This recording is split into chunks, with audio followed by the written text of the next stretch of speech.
South सिल्कचं नवीन design तुमच्यासाठी घेऊन आले. कसले जबरदस्त कॉम्बिनेशन येते अहो, कंट्रोलच होत नाही मला पण तुमच्यासारखं. असं वाटतं ही घेऊ का ती घेऊ. खरंच अतिशय सुंदर मेहंदीला वाईन कलरचं कॉम्बिनेशन आहे. पहिलाच पीस मी ओपन करते. खूपच सॉफ्ट साडी आहे, कडक नाहीये. मऊ साड्या सगळ्यांना आवडतात. अर्थातच कडक साडी कोणाला आवडते, मग कशाला बनवायची. कडक आवडतच नाही तर बनवायची कशाला. इतकी सुंदर साडी, रिच पल्लू गोल्डन जरीचा, सुरेख कॉम्बिनेशन. वाव, गोल्डन जरीमध्ये कोयरीचा तुमचा पदर आलेला आहे. छान असं साडीवरती डिझाईन पहा. बॉर्डर खूप बोलकं आहे. कॉम्बिनेशन सुरेख आहे. Mehndi with wine colour combination भन्नाट दिसतं.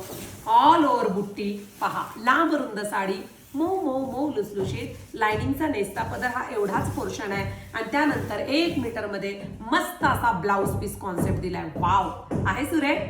पटकन जायचंय वेबसाईटला. रंग लवकर सोल्ड आउट होतात. कलर खूपच सुरेख आहेत. सुंदर असा टू टोनचा, थोडासा ग्रे, थोडासा लव्हेंडर दिसणारा कलर. त्याला मजिंटा कलरचं कॉम्बिनेशन आहे. टू टोनचा रामा ग्रीन कलर आहे, त्याला लव्हेंडर कलरचं कॉम्बिनेशन आहे. सुरेख कॉन्ट्रास्ट बनवलेत, लय विचार करून बनवलेत. आई ग, अंजिरी कलर, अंजिरी कलरला पिंक कलरचं कॉम्बिनेशन. फिरता टोन आहे बरं का. प्रत्येक रंगाला टू टोनची शाईन आहे. वाव, उगवता सूर्यनारायण किंवा बोली पीच कलर म्हणू शकता. त्याला राणी पिंक कलरचं कॉन्ट्रास्ट आहे. हा बघा, पिंक कलर आहे. पिंक आपल्या तक्षशिलाला जो रंग आला होता की नाही, तो रंग आहे. त्याला राणी पिंक कलरचं कॉम्बिनेशन आहे. भन्नाट दिसतोय. आई ग, विषय का. येल्लो कलर, सुंदर मस्टर्ड येल्लो कलरला ऑरेंज कलरचं कॉम्बिनेशन आहे. असं कॉन्ट्रास्ट सहसा नसतं. असेच कॉन्ट्रास्ट आईने बनवले. पटापट बुकिंग वेबसाईटला करायचं आणि रीलला लाईक करायचं.